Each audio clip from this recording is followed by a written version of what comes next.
Hey there, Sharon Horne-Ellstrom here with the Daily Scare Share. And I actually picked a mask. I didn't know what it was, but it looks like I'm a flower child with a little light on me and a headband. So that's pretty awesome. I like it. I actually like it.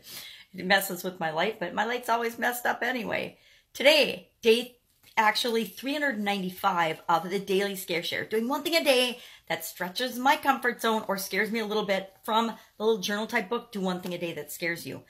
And I started it last year, and I didn't start at the beginning of the book because about 6 or 7 times I'd started the book before and I didn't finish it.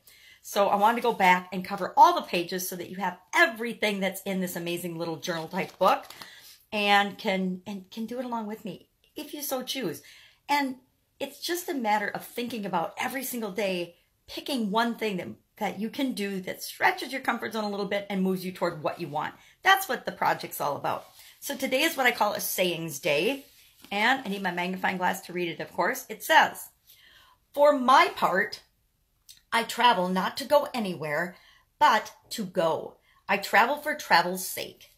The great affair is to move." And I call this one the great affair, move, the great affair. And I'm sure the great affair stirred up all kinds of thoughts and feelings for anyone and for you. I know it triggered me for some things. And let's see who said this. Robert Louis Stevenson said this. Now, this is one of the pages from, 2014 that I missed it, or I skipped it, or I didn't. My father was diagnosed with brain cancer, so I stopped doing this book. Actually, for the second time, I stopped doing it. The first time I stopped doing it, my ICD went off, my box went off, and I took some time off. Then my father was diagnosed with terminal cancer, and he died in about a month from the time he fell really ill and they figured out what was going on with him to when he actually passed away. It was only about a month. So I didn't do this book. I admitted I quit doing it. And then I picked it up again after he passed away, but right before his funeral. So I'll talk about that tomorrow. But today I had, for some reason, missed this page. I don't know why, if I subliminally skipped it or I knew I wasn't traveling or going anywhere and I didn't really think about or understand it, but I pretty much wasn't doing the book back then.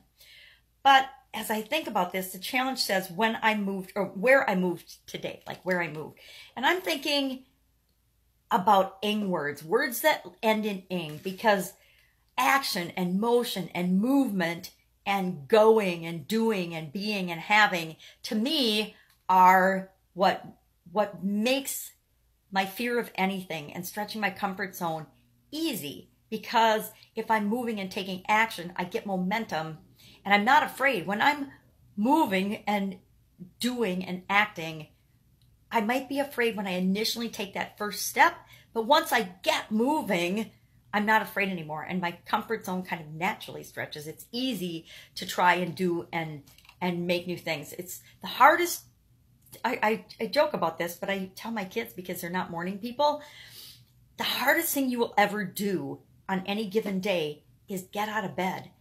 The momentum that it takes and the energy and the drive and the motivation that it takes to actually physically get out of bed in the morning is the hardest thing we really need to do, the vast majority of us, on any given day. Because once you get out of bed and you start moving, you get momentum and it's easy to go throughout your day. That's why so many people hit the snooze button. When I was a kid and when I was younger, I would hit the snooze button too.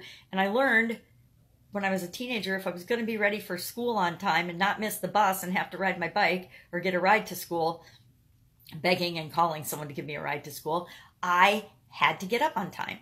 Now, I learned that I couldn't hit the snooze button on my clock or I would never be ready on time, because teenage girls, there were 4 of us all getting ready in bathrooms, it takes a while to get ready. So that's another story.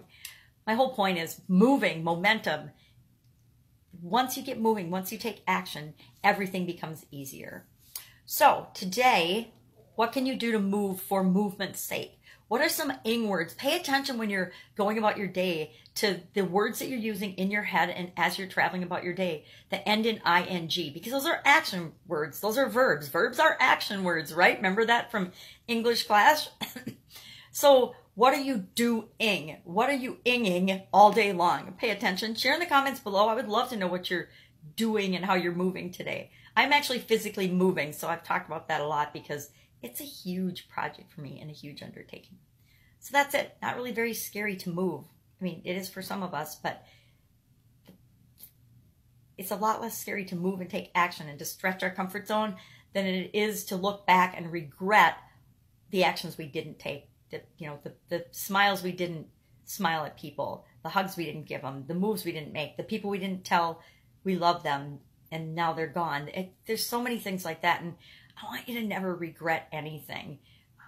Better to take action and deal with the consequences if they don't turn out perfect than to regret never having taken any action at all. At least that's my perspective. So go out, make it an awesome day. Don't be scared because you know you got this. You've survived every day so far, so you're going to keep surviving. And I will, of course, be with you tomorrow.